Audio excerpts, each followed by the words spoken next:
So in this video, I figured since Caine is apparently an AI, I was like, why not make ChatGPT be Caine? Because they're both AIs, right? So yeah, ChatGPT as Caine says, got it. Let's set a scene of a quirky coffee shop where all the baristas are secretly spies. Our mission is to blend in and gather intel on their latest plan to take over the local...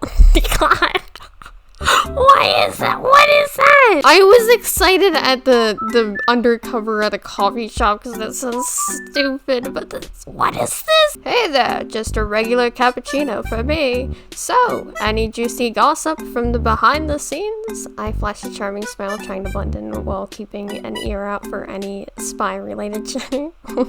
What do you do next? Well, that's your first mistake. Caine doesn't have ears. True. Let's adjust to that. What are you gonna do? Just disappear them using my keen instincts instead of ears. Okay. This is very casual. Whoa! Hold on! We're supposed to be gathering intel, not causing chaos. Let's keep it cool and see if we can spill the scenes without the dramatics. I'll play bad cop. I sit back, hands up, watching as you take bad cop persona. Okay, let's see what happens here. Remember, we're just trying to find out the... God, I hate that. How does the barista respond to your tough approach? Well, see, this would be normal and all. It's sort of. With a really stupid plot. But a normal barista. If the barista wasn't George Washington. The barista looks at you wide-eyed and suddenly the atmosphere shifts. It's George Washington dressed up in an apron with powdered wig slightly askew. By my sword! What's the meaning of this? He exclaims, clearly taken back. I just wanted to serve coffee, not be interrogated. What do you seek from the father of your country? Ah, George, a legend serving coffee. This is a plot twist worthy of a tale. Now let's cut the chase. What do you think about the book club's oh god. We're all ears. Or, well, you know what I mean. Yeah, the AI remembers. I think I'll just casually steal independence. George Washington gapes flabbergasted. You dare to steal what I fought for? That's a serious offense! I chuckle, enjoying the chaos. Now we have the super upper hand. George, spill the dark secrets about the book club, and maybe we'll consider returning your precious document. I didn't mean the Declaration of Independence. I meant all of independence ever. Like, I just steal independence.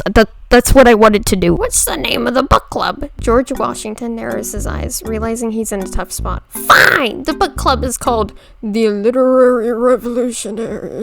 They're plotting to rewrite history one book at a time, aiming to overthrow the local library's influence. I raise an eyebrow, intrigued. Interesting. So what's their next move? Is it the George Washington looks torn, but eventually nods, clearly worried about revealing too much. Yes, they've become obsessed with the FNAF books. They've realized that if they can convince everyone to read them, they'll gain a following powerful enough to take over the library. I smirk, leaning closer. So they're using horror to fuel their revolution. Clever and slightly unsettling. What do you do with this new information? I guess we have to talk to Scott Cawthon about it. We need to get in touch with Scott Cawthon. If he's aware of what's happening, he might have some insight to their plans. That is exactly how Caine sounds. I did a perfect impression. The silence stretches as we both turn our gazes to George, who shifts uncomfortably, feeling the weight of his scrutiny. Oh, can I help you, gentlemen? He asks, trying to regain some composure. Hey, I'm not a gentleman. I'm a lady. I exchange a glance with you, suppressing a chuckle and the awkwardness of the moment. Just enjoying the ambience, George. It's not every day we get to interrogating the founding father in a coffee shop. He clears his throat, visibly flustered. Right. Well, let's not talk about how I imagined my afterlife. Well, it's not exactly how I imagined. I thought he said, let's not talk about how...